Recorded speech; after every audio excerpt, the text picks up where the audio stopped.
Hello and welcome back to Angel on Wheels. Today I am going to talk to you about cerebral palsy. I haven't talked about cerebral palsy much on this channel before, so let's talk about cerebral palsy. What is cerebral palsy? Cerebral palsy is a motor condition, meaning it affects a person's ability to move and maintain balance and posture. What causes cerebral palsy? Bleeding in the brain. Inflammation of the brain, including meningitis or encephalitis. Seizure at birth or in the first month. Cerebral palsy, the most common childhood disability.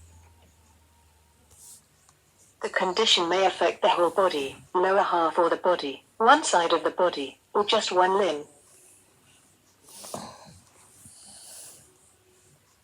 Most people experience increased muscle tone, which meninges as muscle stiffness or spasticity, while a small number of children present with floppiness instead. Some people lack balance, coordination, while others experience tremors or jerky involuntary movements. Various combinations of these symptoms also exist. The degree of severity also varies. Some people require assistance in almost all daily activities, while others can be more or less independent.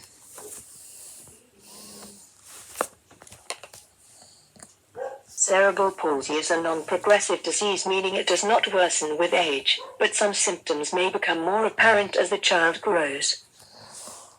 Cerebral palsy can lead to a number of associated conditions, including epilepsy, musculoskeletal problems, intellectual disability, feeling problems such as difficulty sucking, chewing, swallowing and excess drooling, speech delays and difficulties, or impaired vision or hearing.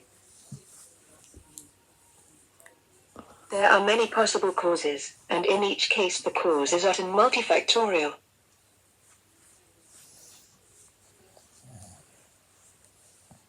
Risk is highest during pregnancy. Prenatal risk factors include gene.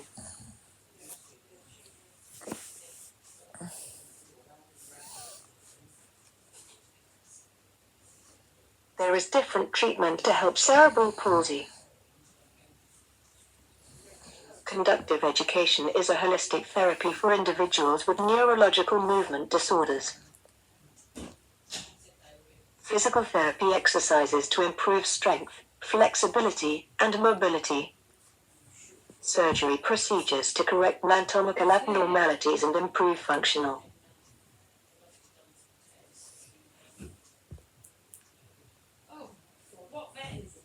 Occupational therapy, activities to enhance daily living skills and independence.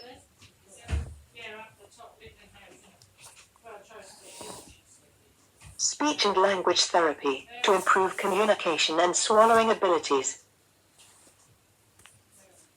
Medication, to maintain symptoms like spasticity and seizures. Use of braces, wheelchair and communication devices aids to enhance mobility and interaction. There is different types of cerebral palsy. Spastic cerebral palsy is the most common type, and it is characteristic by stiff and jerky movements. It can affect one or both sides of the body and ranges from mild. Spastic cerebral palsy is the most common type, and it is characteristic by stiff and jerky movements. It can affect one or both sides of the body and ranges from mild.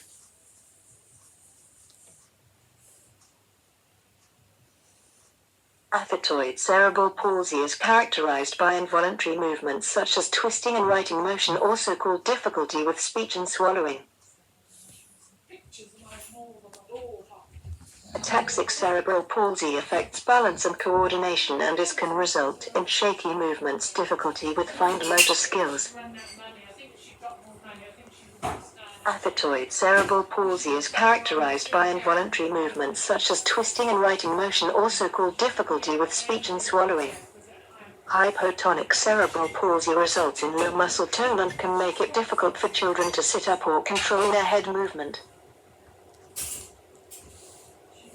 Mixed cerebral palsy is a combination of two or more types of cerebral palsy, and it can affect different parts of the body in different ways. It is important to understand. That is the end of this video. If you have any questions about cerebral palsy, comments down below. She did ring me, said this morning she must have run really early. Well, she's 6 hours ahead there. That is the end of this video. I am going to make another video about my journey with cerebral palsy.